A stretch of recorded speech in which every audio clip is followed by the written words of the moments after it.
Bonjour à toutes et à tous. Voici une séance de graphisme en moyenne section que j'ai conçue à partir d'un sujet du CRPE 2022. Le sujet est donc mobiliser le langage dans toutes ses dimensions, l'écrit, commencer à écrire tout seul, le geste graphique, moyenne section, période 2. Voici la consigne. À l'aide de ces documents, vous présenterez une séance contextualisée prenant en compte la diversité des élèves. Vous intégrerez le document 4 dans cette séance qui aura pour objectif de développer le geste graphique dans une classe de moyenne section en période 2. Voici les documents qui étaient proposés. Premièrement, un extrait de la recommandation pédagogique L'école maternelle, école du langage, paru au bulletin officiel du 29 mai 2019.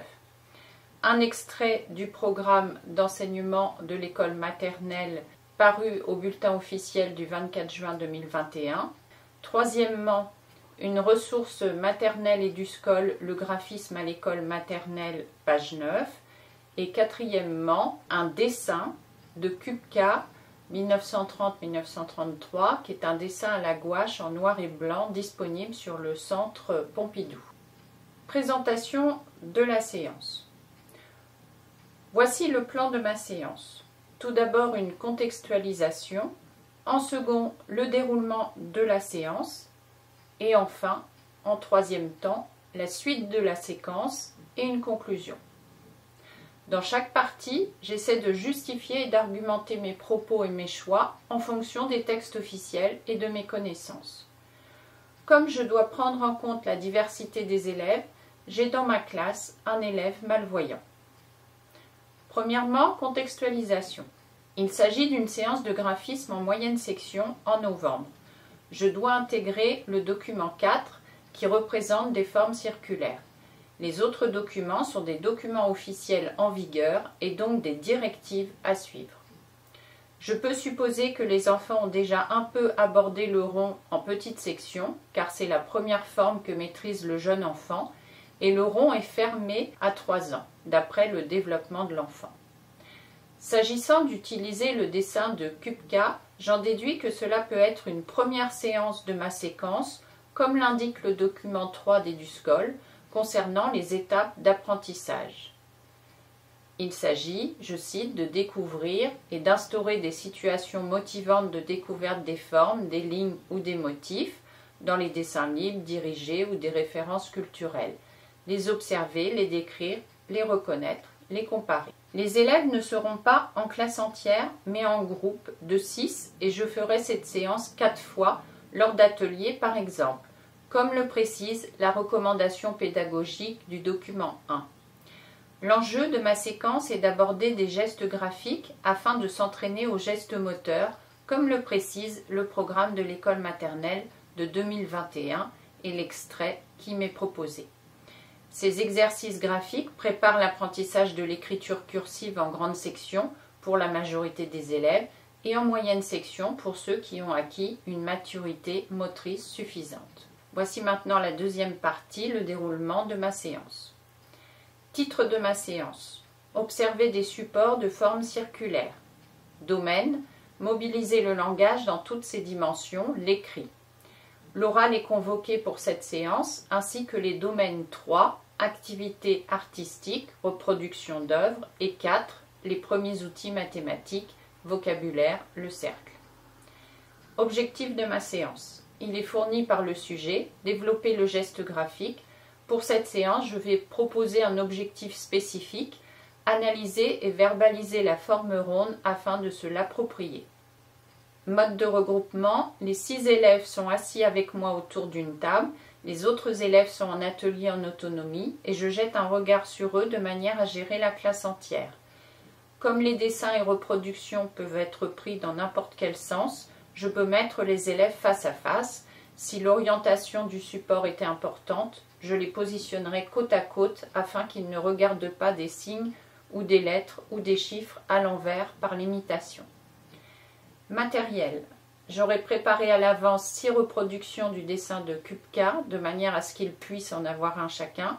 J'ajouterai le symbole des Jeux Olympiques et également des formes rondes du quotidien en couleur, car le dessin de l'artiste est en noir et blanc, par exemple des couvercles, des bouchons, etc. De plus, cela permet de travailler sur des supports réels en 3 dimensions et sur une reproduction graphique, la symbolisation, et cela permet à l'élève malvoyant de manipuler une forme réelle. Voici l'attendu de fin de cycle 1, copier en cursive, écrire son prénom en cursive. Durée de la séance 20 minutes, car nous sommes en moyenne section, et en novembre. Type d'activité, observation et analyse d'œuvres et d'objets de forme circulaire. Voici la consigne de départ que je propose. Vous observez les dessins et les objets en les prenant dans vos mains et vous me dites ce que vous remarquez. Je décris les reproductions à l'élève malvoyant ou bien j'ai demandé à la TSEM au préalable de mettre de la peinture en relief sur le dessin de Kupka. Maintenant, je vais mettre en perspective le rôle de l'enseignant et l'activité des élèves. Le rôle de l'enseignant est de faire verbaliser les élèves, reformuler, faire préciser, réguler les prises de parole. Les élèves s'exprimeront librement à propos des formes et des dessins. L'enseignant fera préciser le vocabulaire, rond, cercle, disque. Les enfants vont trier les objets, les comparer. L'enseignant va donner aux élèves des caches et des loupes pour repérer les détails. Ainsi, les élèves vont pouvoir préciser la description, tracé régulier ou non par exemple. Je vais reprendre les remarques et les faire exploiter par tous. Les enfants pourront suivre les contours du doigt. Des ronds ne sont pas complets, comme le dessin de Kupka. Essayez de les finir avec le doigt par exemple. Je vais conclure la séance en reformulant l'essentiel de ce qui aura été dit par les élèves et en même temps les élèves pourront montrer sur les supports ce que je suis en train de verbaliser. Troisième temps de ma présentation, c'est la suite de la séquence et donc ma conclusion. Il s'agit de reprendre des dessins libres des enfants dans leur dossier afin de repérer et analyser les formes rondes, un soleil, une tête, un ballon, etc. Il s'agit également de faire une collecte à l'école, à la maison, d'objets de forme arrondie, réels ou représentés, les trier, rond, cercle, disque, etc. Créer des empreintes de cercles et de disques en peinture à partir de bouchons et de couvercles. Découper des formes rondes de manière à mieux comprendre le sens de rotation. En salle de jeu, nous pouvons marcher sur des cordes formant des ronds de tailles différentes. Et nous pouvons également exploiter des essais libres dans le sable, la semoule, puis sur des grandes feuilles de reproduction en respectant le point de départ, le même que l'arrivée, et le sens de rotation de l'écriture, et cela sur plusieurs séances. L'évaluation des besoins a lieu durant chaque séance par l'observation et je note progressivement pour chaque élève les acquis, les difficultés, les progrès dans un cahier tout le long de la séquence. Pour conclure, la première séance est importante car elle fixe les remarques, les observations à propos de la forme ronde sans que les élèves prennent un crayon. J'attire leur attention en tant que professeur des écoles sur leur regard et sur les caractéristiques tout en insufflant un vocabulaire précis. Il s'agissait donc d'un sujet de l'Académie de Lille proposé au CRPE 2022. Pour votre connaissance personnelle, pour réactiver un petit peu ces connaissances personnelles, le rond c'est une forme plus ou moins arrondie, donc les enfants de maternelle dessinent des ronds. Le cercle, quand tous les points sont à égale distance du centre, donc c'est un traçage au compas, ça peut être un anneau pour les maternelles.